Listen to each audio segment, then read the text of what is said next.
Welcome to the program. Comrades and friends, Global Weekly News, serial number 142. First, Chile. In South American country Chile, the left progressive government is there. Leaked conversations between Carol Carriolo and Mayor of Santiago involve the idea of creating a community clinic for women. The Social Christian Party requested the motion of censure because of her alleged involvement in the Sierra Bella case, which led to an investigation for possible influence peddling. On 3rd March, while Carriolo was giving birth to her son, the investigative police raided her home to collect possible clues about her alleged participation in the excessive appraisal of the property for some $88 lakhs. Carriolo has repeatedly denounced this as an act of political persecution. President Gabriel Boric of Chile expressed his solidarity with the legislator. For the second time, the right forces tried to censure the table chaired by Carol Carriolo, and for one second time, censorship was rejected. On 11th March, the Chamber of Deputies voted on a censorship motion raised by the right-wing Social Christian Party, calling for the removal of Carol Carriolo from her office as Speaker of the Chamber of Deputies. Carriolo, a MP from the Communist Party of Chile, shocked the world when she appeared in the parliament with her 9-day-old son in her arms. The censure motion was defeated with 72 votes against and 51 in favor and 1 abstention. President of Chile said, "I would say to the right wing that instead of all the time they spend on these things, they should worry about the things that really matter to the citizens. People want to see us working for Chile." The judicial investigation continues. However, the Speaker of the Chamber of Deputies remains in office, supported by a majority of her fellow parliamentarians. Second item, comrades, Brazil-China relations strengthen. In 2024 November, Brazil President Lula da Silva and Chinese President Xi Jinping raised the level of Brazil-China diplomatic relations. Economic and social relations are improving cordially between various sectors of the two countries. Chinese Shandong Province's government organized the Conference on Economic and Commercial Exchange and Cooperation in Sao Paulo. The event brought together Chinese and Brazilian business people from different sectors, as well as authorities such as Shandong's Vice Governor and Brazil's Minister of Agriculture and Livestock. The two countries want to make progress in the food sector, industry and mining. Brazil's Agriculture Minister said that, "I am sure that at times like these of geopolitical instability, the strengthening of the BRICS, the Global South and Brazil-China relationship will be solid points for world's stability." Shandong's Vice Governor said that President Xi Jinping had given them the mission of being at the forefront of this relationship with Brazil for sustainable, high-quality development.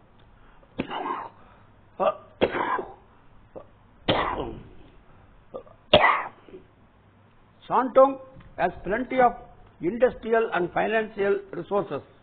The region is the 4th largest exporter to China in 2024.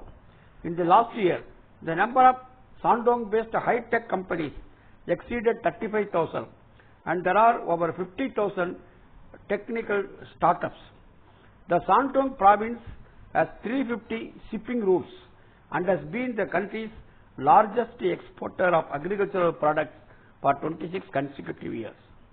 Third item, comrades, We go to Venezuela. Why Venezuela?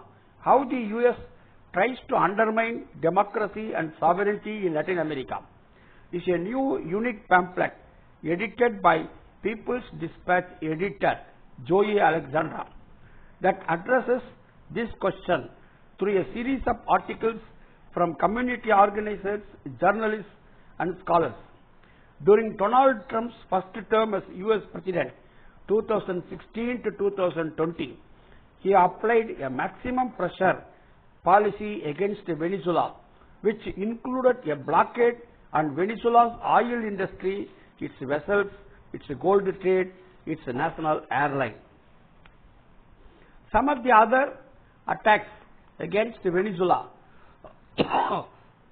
while he was in office included fascist US-based street protests. Second, attempts on President Nicolas Maduro's life. Third, the self-proclamation of US-trained puppet Juan Guaido as President of Venezuela. Fourth, the theft of billions of dollars from Venezuela's foreign accounts. Fifth, attempted coups and invasions. Sixth, attacks on the country's electrical grid. Seventh, a $1.5 crore bounty being placed on Maduro's head. The extreme measures taken by the first Trump administration, many of which remained under Joe Biden also, wreaked havoc on the Venezuelan economy. They had devastating impacts on the Venezuelan people. Reports estimate 1 lakh Venezuelans have been killed as a result of US sanctions. Nevertheless, the policy of maximum pressure failed to achieve the goal of regime change through military force or starvation. Maduro remains alive, and the Bolivarian revolution continues to advance.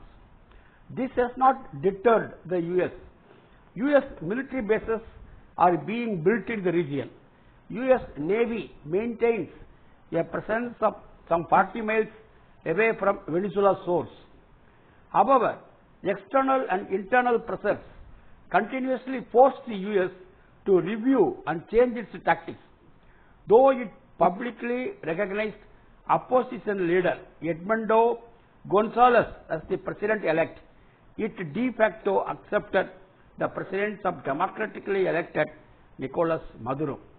Within his first 2 weeks in office now, Trump sent an envoy to Venezuela to meet Maduro for migration-based talks. Extremist Florida-based reactionaries, an important voting base for Trump, were enraged. On 26th February, Trump announced new economic sanctions on Venezuela in the form of revoking oil licenses. Further attacks against Venezuela, Cuba, and Nicaragua are expected. Global mainstream media acts as mouthpiece of Trump regime. Fourth item, comrades, in America, 1,300 education workers laid off. On 11th March, the Department of Education announced a mass firing of over 1,300 workers in the department. When Trump began his presidency, the Department of Education employed 4,133 workers. After layoff of 1,300 and the reduction of the workforce, after nearly 600 employees accepted the Trump administration's voluntary resignation opportunities, the number of employees in the department now stands roughly at 2,183 only. Federation of Government Employees President vowed to fight these layoffs.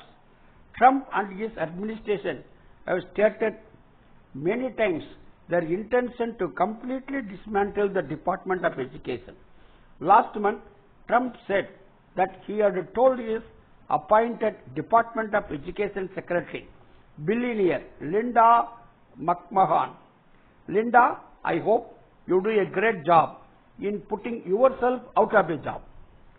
Reports from last week indicated that Trump was preparing to sign an executive order that would eliminate the department entirely.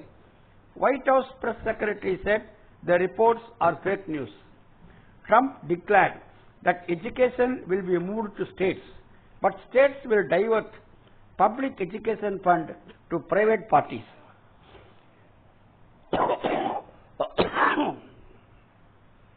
Fifth item, comrades, Syria. The Syrian government announced on 10th March that it agreed to integrate the US-backed Kurdish-led Syrian Democratic Forces, SDF, into the state's institutions. The agreement comes in the midst of deep turmoil in the country and major challenges for Syria's new government over 1,000 people, mainly from the Alawite community, have been killed in sectarian mass killings. For many, the mass killings revealed the sectarian nature of Syria's government, which has claimed to want to unify the country's diverse communities following a decade-long civil war.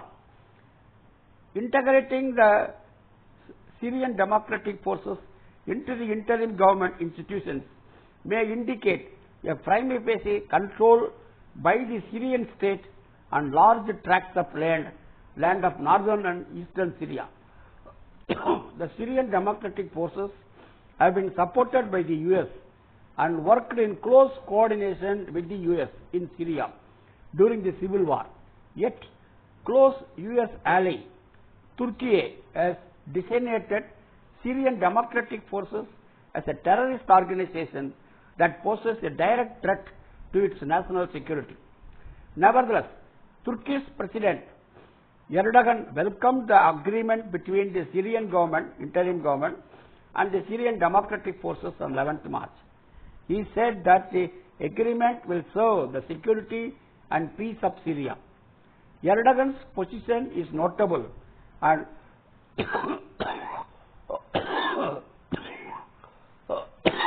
reveals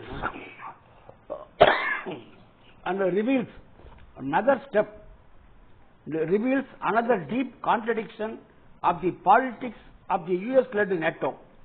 When it comes to the interests of the Western Bloc coalition, nothing remains unalterable. Even the label of terrorism on the most sworn enemies may be reconsidered.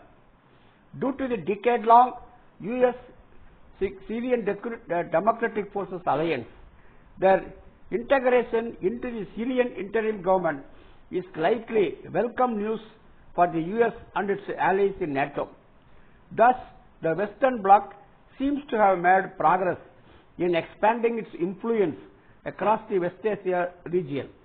US has military facilities in at least 19 sites across the West Asia region, including in Bahrain, Egypt, Iraq, Israel, Jordan, Kuwait, Qatar, Saudi Arabia, Syria, and the United Arab Emirates. 8 of these facilities are permanent. Comrades and friends, sixth item, release Muhammad Khalil, demonstrations in US. As recent Columbia graduate and leading activist,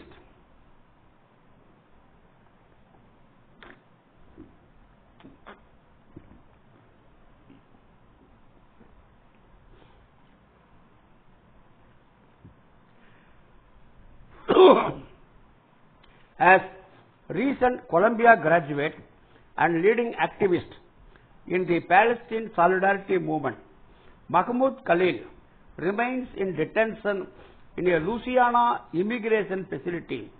Forces across the country are uniting to fight for his release.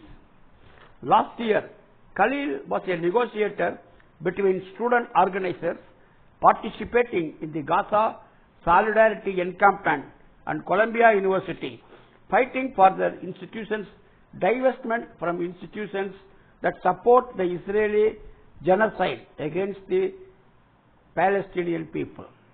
Khalil was arrested by Immigration, Customs and Enforcement (ICE) agents on 8th March, transferred to the Central Louisiana Ice Processing Center, where he remains detained more than 1,000 miles away from his home in New York City.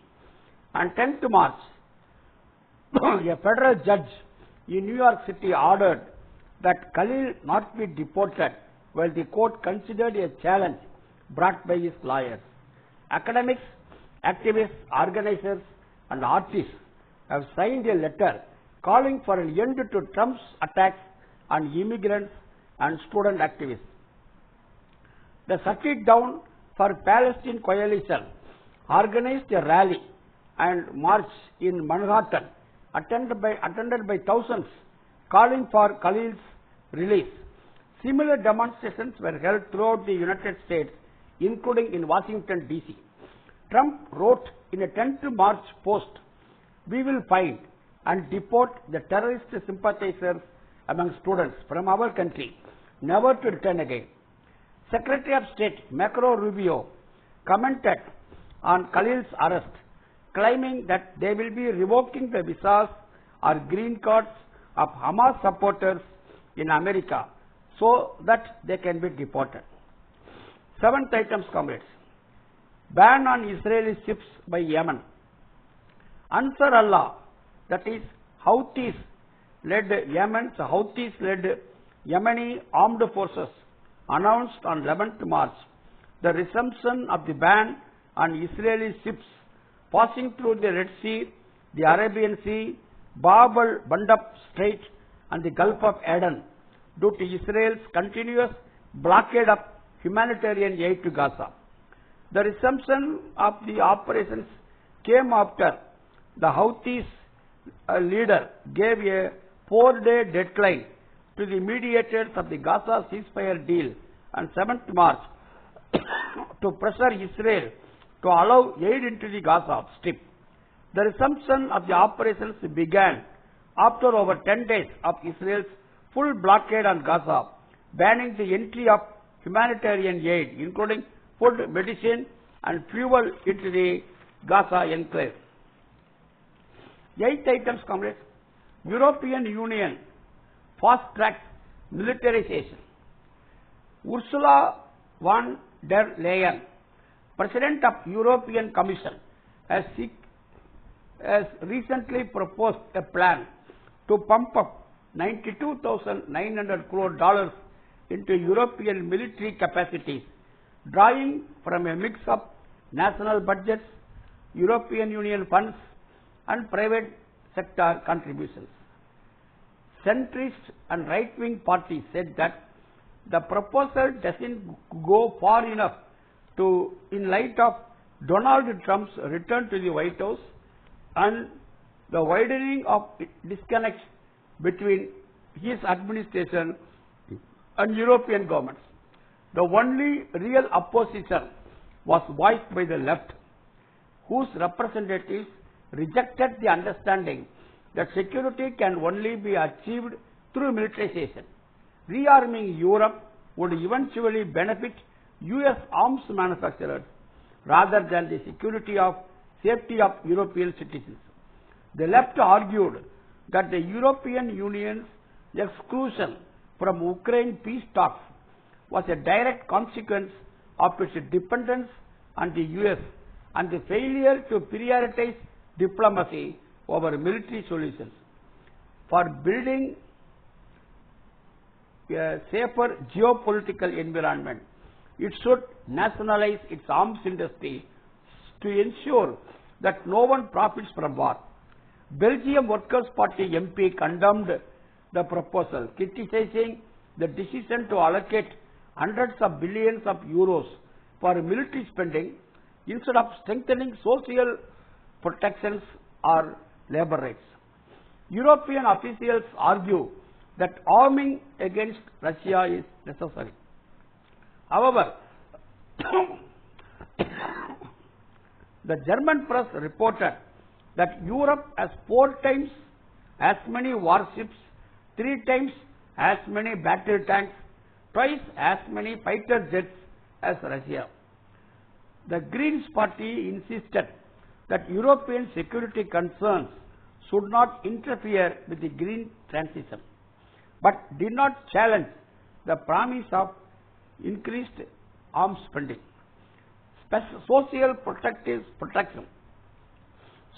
protections should not fall victim to the inflated military budget. Only roughly 50 of the 720 members of the European Parliament who have explicitly opposed von der Leyen's rearmament intentions until now. Ninth item, comrades. Ukraine agrees to a 30-day ceasefire with Russia. On 11th March, following talks between the US and Ukraine in Saudi Arabia, Ukraine agreed to a 30-day ceasefire in the ongoing Russia-Ukraine war.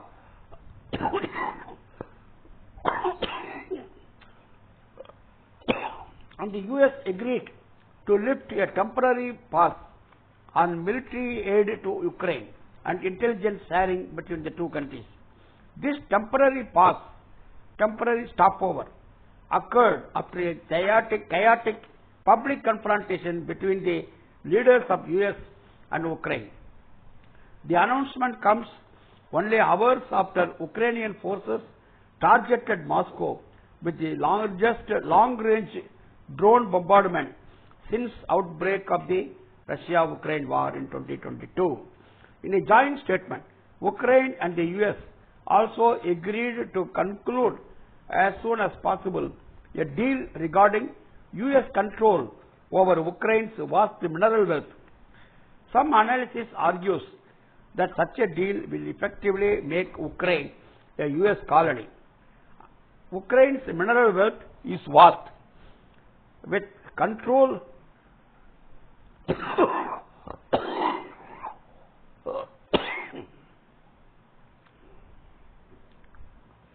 Ukraine's mineral wealth is vast, with control over 100 major deposits of critical minerals including titanium, uranium, oil and natural gas, lithium, rare earth minerals, manganese, zirconium and graphite. Such natural wealth is of special interest to some of the ultra-rich in the Trump administration, with the technical billionaire Elon Musk referring to lithium as the new oil. They will coup wherever they want. Deal with it, Elon Musk wrote on his Twitter page in 2020. Lastly, comrades, we go to Philippines. Former Philippine President Duterte was arrested on 11th March at the Manila International Airport after an arrest warrant was issued by the International Criminal Court, charging him with murder as a crime against humanity. He has been accused of allowing thousands of extrajudicial killings to take place in a nationwide anti-drug campaign, also known as the War on Drugs, during his presidency. Anywhere between 5,000 to 20,000 people were killed during the national anti-drug campaign Duterte government launched after assuming presidency in 2016. Thank you, comrades. Salam. See you next week.